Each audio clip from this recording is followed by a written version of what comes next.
Good morning students. आज मैं आपके सामने कक्षा 6 से पाठ 13 को लेकर आई हूं, जिसमें है झांसी की रानी। झांसी की रानी में हमें एक भाग जो है, इसका भाग 1 हम पढ़ चुके हैं। आज हम इसके भाग 2 को पढ़ेंगे, है ना। इसमें हमने बताया था कि जो राष्ट्र अपने महान पूर्वजों तथा उनके महान कार्यों को भूल जाता है, वह सत प्रेरणा यानी सच्ची प्रेरणा के अभाव में ही हीनता से ग्रस्त होकर पिछड़ जाता है। वीरता, साहस एवं आत्म बलिदान के संदर्भ में वीर रस की प्रसिद्ध कवियत्री श्रीमती सुभद्रा कुमारी चौहान द्वारा रचित वीर रस की यह कविता झांसी की रानी कभी पुरानी नहीं पड़ेगी। तो इसका भाग 1 हम आपको पढ़ा चुके हैं। आइए चलते हैं इसके संपूर्ण भाग को पढ़ने के लिए, है ना, यानी भाग 2 के लिए। ठीक है।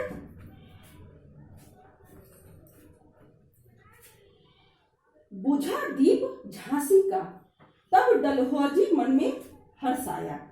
यानी कि राजा गंगाधर जो झांसी के राजा थे, उनकी मृत्यु हो जाने के बाद झांसी का दीप बुझ गया, यानी झांसी अनाथ हो गया।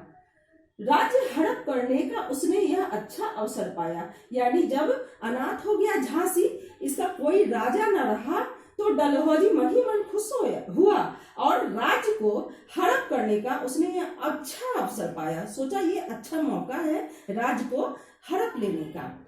फौरन फौजें भेज दुर्ग पर अपना झंडा फहराया।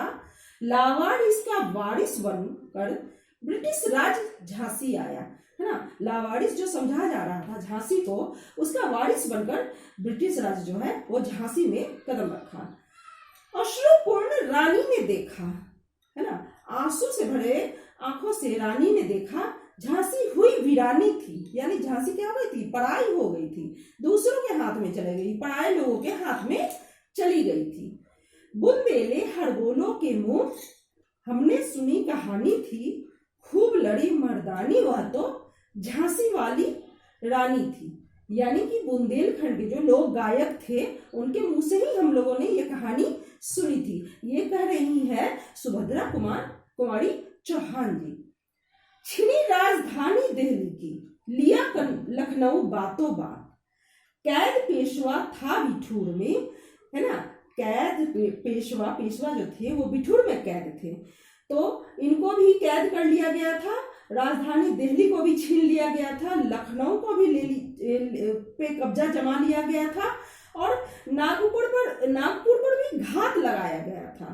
उदयपुर, तंजौर, सतारा, कर्नाटक की कौन बिसात। यानी उदयपुर, तंजौर, सतारा जो छोटे छोटे राज्य थे, उनका क्या कहना, उनकी क्या बिसात। जबकि सिंध, पंजाब, ब्रह्म पर अभी हुआ था वज्रनिपात। यानी इन सब बड़े राज्यों में भी क्या हुआ था? बिजली गिरी थी। वज्रनिपात का मतलब होता है बिजली का गिरना, यानी संकट के रूप में, है ना, बिजली गिरना। बंगाली, मद्रास आदि की भी तो यही कहानी थी। बुंदेले हड़बोलों के मुंह हमने सुनी कहानी थी, खूब लड़ी मर्दानी वह तो झांसी वाली रानी थी। इनकी गाथा छोड़ चले हम झांसी के मैदानों में, है ना। इनकी गाथाओं को हम झांसी के मैदान में ही छोड़ चले हैं। जहां खड़ी है लक्ष्मीबाई मर्द बनी मर्दानों में, है ना। ये मर्द की तरह, है ना, मर्द बनी हुई, मर्द के बीच में मैदान में खड़ी है। किन लोगों के बीच? अंग्रेजों के बीच, अंग्रेज सैनिकों के बीच।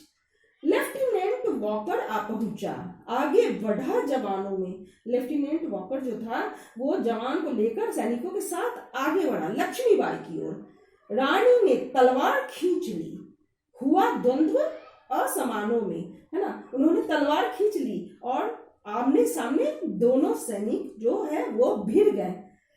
द्वंद्व हुआ असमानों में। असमान यानी कि वहां जहां पे राजा, है ना, जहां पे राजा की मृत्यु होने के बाद कुछ सैनिकों के साथ ही रानी लोहा लेने के लिए मैदान में थी, वहीं पे अंग्रेज जो थे वो हजारों की सेना के साथ, है ना, हजारों सैनिकों के साथ इनसे लड़ रहा था। तो इनकी क्या थी? कोई भी समानता नहीं थी, इस लड़ाई की कोई समानता नहीं थी। ये दोनों जो थे आमने सामने असमान रूप से लड़ रहे थे। जख्मी होकर वाकर भागा उसे अजब हैरानी थी। यानी कम सैनिकों के साथ होकर भी, है ना, उन्होंने क्या किया था, रानी लक्ष्मीबाई ने वाकर को जख्मी कर दिया था, इसलिए उसे हैरानी हो रही थी।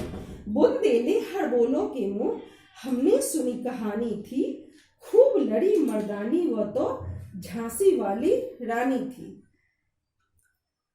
रानी बढ़ी काल पी आई कर 100 मील निरंतर पार, है ना, रानी, है ना, क्या आई, आगे बढ़ के कालपी आई, कर 100 मील निरंतर पार, यानी 100 मील को निरंतर लगातार पार करते हुए वो कालपी आई।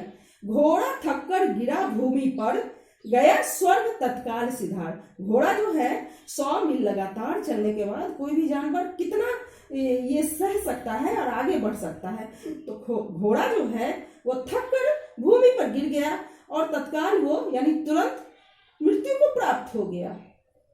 यमुना तट पर अंग्रेजों ने फिर खाई रानी से हार, विजयी रानी आगे चल दी किया ग्वालियर पर अधिकार, है ना, विजयी रानी जो थी वो आगे बढ़ गई और ग्वालियर पर भी उन्होंने अपना अधिकार जमा लिया। अंग्रेजों के मित्र सिंधिया ने छोड़ी राजधानी थी। जो हमारे भारत में बहुत ही सारे जो है दगाबाज धोखेबाज भारतीयों के बारे में भी कहा जाता है, जो कपटी थे, धोखेबाज थे, जिन्होंने भारतीय होकर भारत के साथ ही गद्दारी की थी।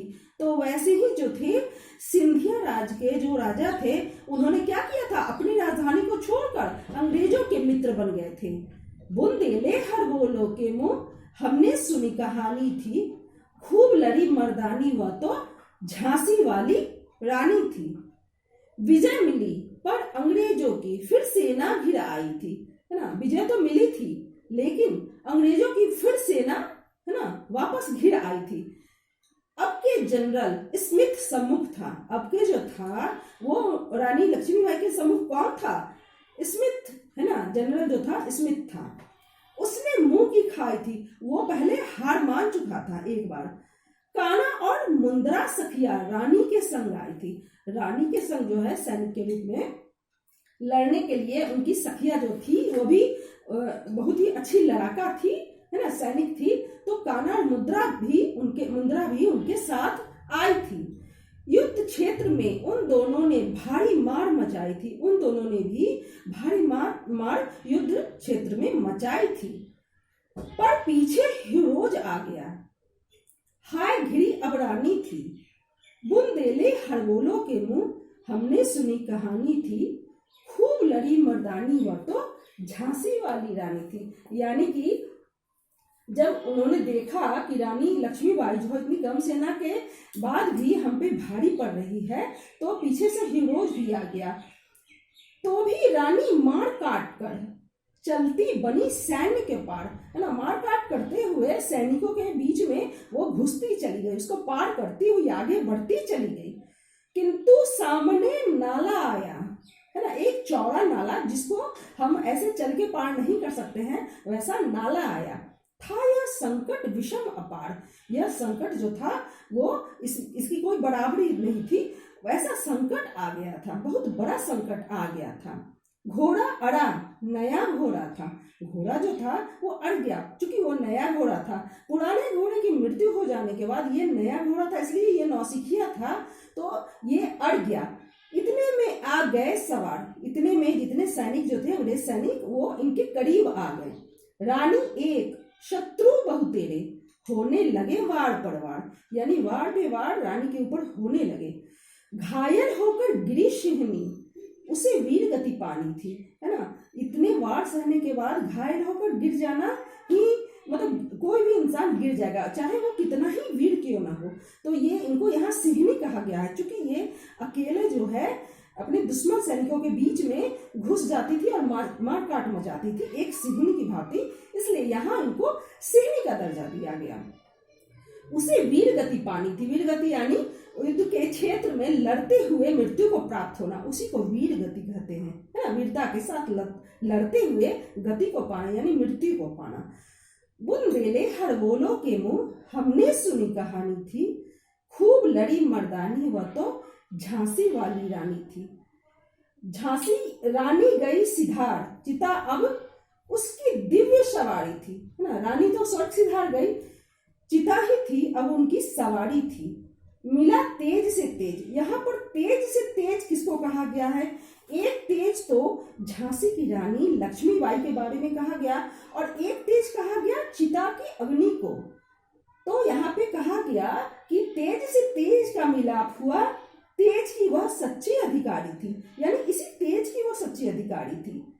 अभी उम्र कुल 23 की थी, मनुज नहीं अवतारी थी। उनकी उम्र अभी कुल 23 ही थी, इतनी कम उम्र की वो थी। तो वो मनुज नहीं यानी इंसान नहीं, अवतारी थी यानी ईश्वर का रूप थी।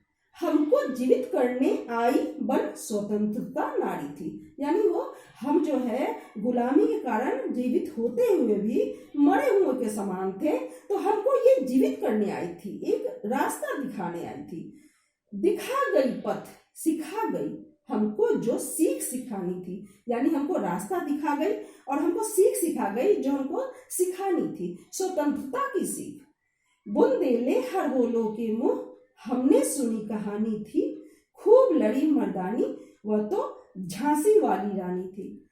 तो बच्चों, इस कविता को पढ़ने के बाद आपने जाना कि किस तरह से रानी लक्ष्मीबाई ने अपने देश के लिए, है ना, अपने देश के जो गुलाम थे लोग थे उनके लिए क्या सिखाया लोगों को कि हमें हर हाल में स्वतंत्रता जो हमारा अधिकार है उसको पाना ही है, हमें किसी का गुलाम होकर नहीं रहना है।